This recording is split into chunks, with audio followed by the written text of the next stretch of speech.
The world had grown tired of war. By the mid-22nd century, humanity had stretched itself thin across the earth, colonizing broken landscapes left behind by centuries of conflict and climate disaster. Cities rose taller, technology grew smarter, yet the soul of mankind still trembled under the weight of fear. Satellites traced every corner of the skies, guarding against enemies both terrestrial and imagined. But nothing in those vast networks prepared them for what came one night, silent and unheralded, drifting through the dark canvas of space. It was not a fleet, not an invasion.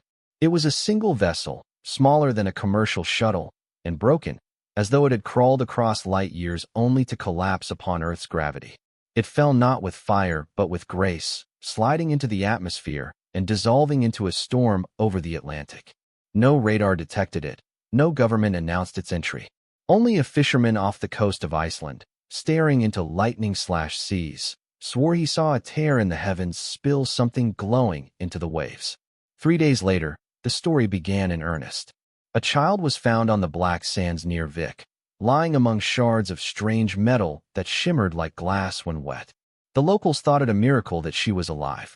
She could not have been more than 8 years old, her skin pale with an almost luminous undertone, her hair a cascade of silver that seemed to shift hues under the sun. When she opened her eyes, they reflected not blue or green, but a deep, unearthly violet that unsettled everyone who dared meet her gaze. She did not speak a word. She simply looked at the world as though it were both strange and familiar. The Icelandic authorities took her in, believing she had been a lost passenger from some unreported crash. But there were no missing persons matching her description, no records anywhere of her existence. Her fingerprints, DNA, even the structure of her cells defied categorization. Scientists whispered of anomalies, strands of genetic coding that did not belong to any human database, sequences that seemed to shift every time they were studied. The story might have ended there, with the child locked away in research labs, another secret hidden from the public. But fate had other plans. The girl was quiet, unnervingly so. She never cried, never laughed, never expressed fear. Yet those who met her often found themselves changed. A nurse assigned to her case reported dreams afterward, vivid visions of stars and vast oceans filled with floating cities. A security guard confessed he felt an overwhelming sense of peace simply by standing in the same room. Rumors spread among the staff. Some swore she could heal cuts with a touch. Others whispered she bent metal without moving. Officials denied it all, but the stories only grew. Then came the night she spoke her first word. It was during a power outage in the Reykjavik research facility where she was kept. The lights had failed, alarms blared, and technicians scrambled to restore systems. In the dark, her violet eyes glowed faintly, and she whispered a word none of them understood, Caliph. Later, a linguist who heard the recording claimed it resembled no human language. Yet when repeated aloud, those present reported feeling a resonance deep in their bones, as if the word itself carried weight beyond meaning. News of the child leaked despite the government's best efforts. The world was hungry for wonders, and soon whispers of an alien girl spread like wildfire through underground networks, then into mainstream media. Protests erupted demanding transparency. Religious groups declared her a sign from God, while skeptics called it an elaborate hoax. Nations turned watchful eyes toward Iceland, each suspecting the others of hiding a technological breakthrough. For the first time in decades, the tension between superpowers eased, not from diplomacy, but from collective fixation on this mysterious child. She was eventually moved under United Nations custody, though not without conflict. Iceland resisted, fearing they were handing over something sacred. But pressure was overwhelming, and soon the girl was taken to Geneva, placed in a facility built to study her safely. There she grew, not in age but in influence. She still appeared no older than 8, though years passed. Scientists could not explain her slowed aging, nor the strange phenomena that seemed to follow her. Plants grew faster in her presence. Water crystallized into patterns never seen before when she touched it. Once, during a medical test, the instruments simply melted, as though refusing to harm her. And then she began to speak fluently, not in Icelandic, not in English, but in a language of her own that others began, impossibly, to understand. She spoke directly to people's minds, bypassing speech entirely. She told them fragments of her story. She was not from Earth. Her people, she said, were wanderers between stars, fleeing something she called the silence. She had been sent not as a conqueror, not as a scout, but as a seed of hope. Her vessel had been damaged, her guardians lost, but she had survived. And now she was here, with a purpose she herself did not fully remember. The governments feared her. They argued endlessly over what to do: weaponize her, worship her, destroy her. But the people of Earth loved her. Whenever a photograph escaped the walls of secrecy, it spread across the world. Her violet eyes became a symbol of something beyond human limitations, a beacon of what might exist out there. Movements grew in her name. Wars halted. Borders softened. Humanity, for the first time in centuries, began to look outward instead of inward. Yet not all welcomed her. There were those who believed she was a curse, a manipulator sent to weaken mankind. A faction of militarists, hidden in shadows, planned to remove her before she could change the balance of power. The attempt came one winter night, when armed men stormed the Geneva compound. Alarms blared, gunfire echoed, but the child did not scream. She simply stood, her small hands raised, and the bullets stopped midair, suspended like drops of rain frozen in time. Witnesses claimed the attackers dropped their weapons, sobbing uncontrollably, unable to comprehend what they had seen. From that day, no one doubted her power again. What made her remarkable was not her abilities, but her effect on the human heart. Leaders who met her often emerged transformed, speaking of visions of unity and peace. Soldiers laid down arms after hearing her voice. Ordinary people claimed she visited them in dreams, guiding them toward kindness they had forgotten. Slowly, steadily, the world changed. Nations began dismantling weapons programs, investing in rebuilding instead of destruction. Starvation declined as new technologies, inspired by her knowledge, spread across the globe. She taught them not through lectures, but through subtle gifts, ideas planted like seeds in receptive minds. But she was not infinite. Her presence carried weight, and with each act of power she seemed to grow weaker. The scientists noticed she slept longer, sometimes for days. Her eyes dimmed, her silver hair dulled. She admitted, finally, that she was not meant to remain forever. She was a bridge, a messenger. The true danger, the silence she had spoken of, was still coming. Her people had scattered across the stars to escape it, and now Earth, too, would be tested. By then, humanity had changed. Wars had nearly vanished. Cooperation flourished. For the first time, Earth looked up not with fear, but with readiness. They built together, united by the gift of the alien child. And when the first signs of the silence appeared in the skies, a darkness swallowing stars one by one, mankind did not hide. They stood prepared, their fate forever altered by the arrival of a child who fell from the heavens.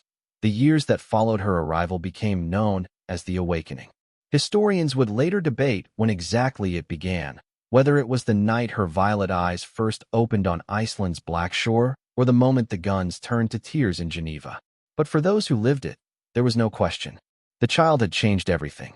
Her presence was not merely a curiosity of science. It was a force that bent the arc of human destiny. She did not age like humans did. When the 10th year since her discovery passed, she still looked no older than 10. Her body remained small and delicate, but her mind stretched far beyond the scope of any child. She spoke with the wisdom of centuries, though she never boasted of what she knew. She answered questions with questions, guiding those around her to discover answers themselves. It was said she knew the names of the stars before anyone could teach her, that she hummed melodies which, when analyzed by computers, were found to contain mathematical patterns far beyond current understanding. She did not demand worship, nor did she offer commands. Yet kings and presidents found themselves humbled in her presence, moved by a quiet authority they could not define. The world began to pivot. Old alliances shifted as nations turned away from rivalry and toward collaboration. The first United Earth Council was formed, not as a government, but as a gathering place for leaders to meet in peace. At first, it was symbolic, a gesture meant to calm the billions who hungered for unity. But over time it grew real power.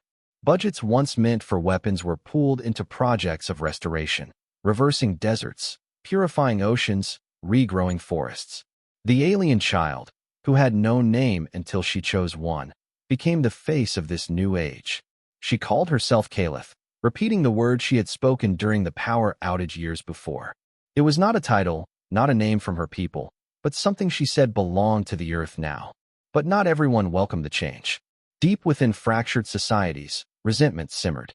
Some believed humanity was surrendering its autonomy to a being it did not understand. Others insisted her powers proved she was a manipulator, weaving illusions to lull the world into submission. Secret organizations, once fed on war, found themselves starving. Arms manufacturers, generals, corporations built on conflict, they all faced extinction under the weight of peace.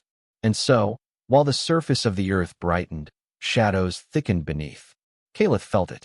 She often told those closest to her, scientists, caretakers, and a small circle of guardians, that balance was fragile. Humanity's capacity for destruction had not vanished. It had only been stilled, as a storm is stilled by temporary calm. She feared what might happen when the silence arrived. For the silence, she explained, was not simply an enemy. It was an absence, a hunger that consumed civilizations, leaving nothing but void. Her people had fought it once and lost. They had scattered across galaxies, placing their last hopes in seeds like her, sent to worlds that might rise strong enough to resist. The first true test came in the 12th year of her life on Earth. It began with lights in the sky, bright, shifting orbs that appeared above the Pacific, tracked by satellites and seen by millions. At first, panic spread. Many feared it was the silence come at last. But Caliph assured them it was not. "These are watchers," she said, her voice trembling for the first time. "They are not the silence, but they are not friends. They are remnants." What she meant was not clear until the lights descended. They were ships, vast and skeletal, their hulls cracked and hollow, yet still moving with a dreadful grace. They bore no weapons, but their presence was enough to terrify governments into mobilization. Armies prepared for war. Yet when the first ship hovered over Los Angeles, it unleashed no attack. Instead, a single being emerged, towering and gaunt, its body stretched thin like a figure of smoke. It spoke no words, but millions felt a pressure in their minds, a suffocating weight of despair. Riots broke out. Suicide spiked. Humanity teetered on the edge of collapse. But then Caliph appeared. She walked unarmed onto the landing site, her silver hair whipping in the wind, her violet eyes blazing. Cameras broadcast it across the world. She looked up at the alien figure and spoke a word none understood but all felt, a vibration that shook the ground and the air. The towering being shuddered, its smoky form unraveling into sparks of light before vanishing. The ship it came from crumbled into dust. Around the world, the other vessels retreated, dissolving into the night sky as though they had never been. And in the silence that followed, the world erupted into cries of awe and fear. Caliph had saved them, but at a cost. She collapsed. For 3 days, she lay in a coma, her skin pale, her breath shallow. Doctors tried everything. Leaders waited, powerless. Ordinary people camped outside hospitals, holding vigils. The entire earth seemed to hold its breath. And when she awoke at last, she was weaker. She confessed to those who listened that every act of defiance against the silence's remnants drained her life. She was not invincible, nor eternal. "I am not here to fight for you," she whispered, her voice ragged. "I am here to awaken you, so you may fight for yourselves." Her words ignited a revolution of thought. For too long, humanity had leaned on her presence like a crutch, expecting her to bear the burden of their safety. Now they understood. She was a guide, not a savior. The United Earth Council turned its focus to preparing for the silence in earnest. Vast projects were launched: planetary defense networks, starship construction, energy harvesting from the sun itself. Technologies Caliph hinted at bloomed into realities. Fusion power became widespread. Hunger nearly vanished. Diseases once thought incurable were erased. Humanity was no longer surviving. It was ascending. And yet, Caliph grew frilier. By the 20th year since her arrival, she looked scarcely older than 12, but her steps were slow, her eyes dimmer. She spent long hours gazing at the night sky, whispering to stars no one else could hear. Some said she was speaking to her lost kin, others that she was listening for the silence drawing near. A sense of urgency gripped the world. They had advanced faster in 2 decades than in the previous 2 centuries. But would it be enough? No one knew. The silence announced itself not with ships or lights, but with absence. A star in Orion's belt winked out. Not exploded, not dimmed, simply gone. Astronomers confirmed it was not a natural phenomenon. Then another star vanished. And another. Whole systems disappeared as though erased from existence. Panic surged again, but this time humanity did not crumble. They rallied. They built. They prepared fleets not for conquest, but for survival. Caliph watched it all, her frail form wrapped in blankets, her smile tinged with sadness. "You are becoming," she whispered once to her closest guardian, a woman named Dr. Alara Voss. "You are becoming what we hoped you could be." But there remained those in shadows who still resisted. A secret coalition of warlords and profiteers, stripped of power in the New World Order, believed the silence could be bargained with. They saw in its destruction an opportunity to seize control once more. In the 21st year, they made their move. They captured Caliph, spiriting her away from Geneva in a daring raid that shook the fragile peace. Their goal was to use her as a bargaining chip, to hand her over to the silence or its agents in exchange for power. They did not understand what she was. They did not realize she was the very shield humanity possessed. For 3 weeks, the world searched desperately. Nations scoured every corner of Earth. Alliances strained under the weight of fear. Without Caliph, unrest grew. Old tensions threatened to rise again. But then, against all odds, it was not armies that found her. It was a child, a boy of 13 scavenging in the ruins of an abandoned Siberian outpost. He stumbled upon the bunker where she was kept, chained and weakened. She looked at him with dim violet eyes, and though she could barely speak, he understood. He freed her, carried her out into the snow, and the two were found days later by search teams. The boy's name was Aaron, and though he never sought glory, history remembered him as the one who restored her to the world. When Caliph returned, she was changed. Her body was frilier than ever, but her presence more radiant. It was as if her suffering had burned away the last traces of childhood, leaving only pure purpose. She stood before the Earth Council, her voice steady though her hands trembled. "The silence is near," she declared. "You are ready. But I cannot walk this path with you much longer. My time is almost done." And so humanity entered the final stage of preparation.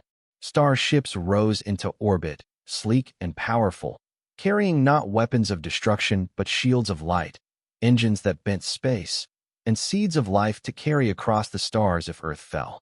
For the first time, the people of Earth saw themselves not as divided nations, but as a single species standing at the threshold of something greater. And always, at the center, was the alien child who had come from the sea, who had given them hope, who had taught them to be more than what they were. The silence drew closer. The sky grew restless. And Caliph, the child who never aged, the bridge between stars, prepared to give her final gift.